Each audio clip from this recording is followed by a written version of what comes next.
Today's question is explain relational database model. Relational database ਕੀ ਹੈ ਤੇ relational database model ਕੀ ਹੈ? Answer is a relational database is a type of database. Relational database the type ਹੈ. Data in relational database is organized into tables. ਜੋ ਵੀ ਡਾਟੇ ਦਾ relation database ਨਾਲ ਆ ਔਰ database ਜਿਹੜਾ ਆਰਗੇਨਾਈਜ਼ ਕੀਤਾ ਸੀਗਾ ਉਹ ਆਰਗੇਨਾਈਜ਼ ਕਿਹਦੇ ਵਿੱਚ ਕੀਤਾ ਸੀਗਾ ਟੇਬਲਸ ਦੇ ਵਿੱਚ। Relational database are based on the relational model. Relational database ਨੂੰ ਅਸੀਂ ਰਿਲੇਸ਼ਨਲ ਮਾਡਲ ਵੀ ਬੋਲਦੇ ਹਾਂ। ਦੇ ਅਸੈਸ ਦਾ ਇਨਫੋਰਮੇਸ਼ਨ ਡਾਟਾ ਐਂਡ DBMS ਜਿਹੜਾ ਇਨਫੋਰਮੇਸ਼ਨ ਨੂੰ ਡਾਟੇ ਨੂੰ ਐਂਡ DBMS ਨੂੰ ਅਸੈਸ ਕਰਦਾ ਆ। Relational database is a collection of data items. Relational database ਦੇ ਵਿੱਚ ਕਿਹਦਾ ਕੰਬੀਨੇਸ਼ਨ ਆ ਡਾਟਾ ਆਈਟਮਸ ਦਾ। These data items are organized as a set of table with column and row. ਜੋ ਡਾਟਾ ਆਈਟਮਸ ਟੇਬਲਸ ਦੇ ਵਿੱਚ ਅਸੀਂ ਆਰਗੇਨਾਈਜ਼ ਕਰਦੇ ਹਾਂ ਉਹ ਕਿਹੜੀ ਫਾਰਮ 'ਚ ਕਰਦੇ ਹਾਂ ਕਾਲਮ ਐਂਡ ਰੋ ਦੇ ਵਿੱਚ। Table are use to hold information and database. Table ਦੇ ਵਿੱਚ ਅਸੀਂ ਕਿਹੜੀ ਇਨਫੋਰਮੇਸ਼ਨ ਨੂੰ ਅਤੇ ਡਾਟਾਬੇਸ ਨੂੰ ਅਸੀਂ ਹੋਲਡ ਕਰਦੇ ਹਾਂ another person ਜਾਂ another detail.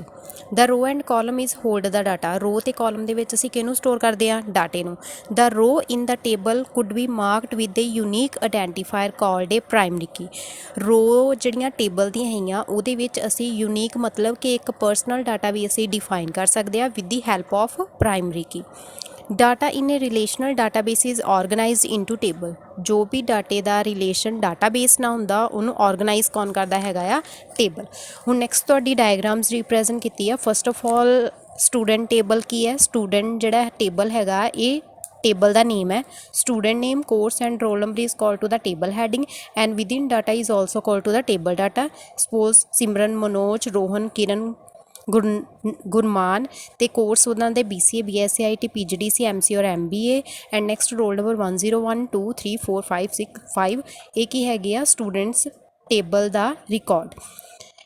Up to down direction ਆ that is called to the tuple. Tuple ਅਸੀਂ ਕਿਹਨੂੰ ਬੋਲਦੇ ਆ ਰੋ ਨੂੰ and left to right is also called to the column. Column is also called represent to the attributes. Next ਹੈ ਜੀ relational database model. Relational database model ਕੀ ਆ? The relational database was invented in 1970 by EF Coder at IBM international business machine. Relational database ਜਿਹੜਾ ਹੈਗਾ ਉਹ develop ਹੋਇਆ ਸੀ 1970 ਦੇ ਵਿੱਚ ਔਰ ਇਹਨੂੰ ਡਿਵੈਲਪ ਕੀਤਾ ਸੀ EF Coder ਨੇ। ਕਿਹੜੀ ਕੰਪਨੀ ਦੇ ਵਿੱਚ? IBM ਦੀ ਫੁੱਲ ਫਾਰਮ ਹੈਗੀ ਇੰਟਰਨੈਸ਼ਨਲ ਬਿਜ਼ਨਸ ਮਸ਼ੀਨ। ਦੇ ਅਸੈਸ ਦਾ ਲਾਰਜ ਡਾਟਾ ਇਨ ਆਰਗੇਨਾਈਜ਼ ਇਨ ਟੇਬਲ ਕੰਟੇਨਿੰਗ ਰੋ ਐਂਡ ਕਾਲਮ। ਜੋ ਵੀ ਅਸੀਂ ਲਾਰਜ ਡਾਟੇ ਨੂੰ ਅਸੈਸ ਕਰਦੇ ਉਹ ਵੀ ਟੇਬਲ 'ਚ ਕਰਦੇ ਆ ਔਰ ਟੇਬਲ ਦੇ ਵਿੱਚ ਕਿਹਦਾ ਕੰਬੀਨੇਸ਼ਨ ਆ ਰੋ ਐਂਡ ਕਾਲਮ ਦਾ।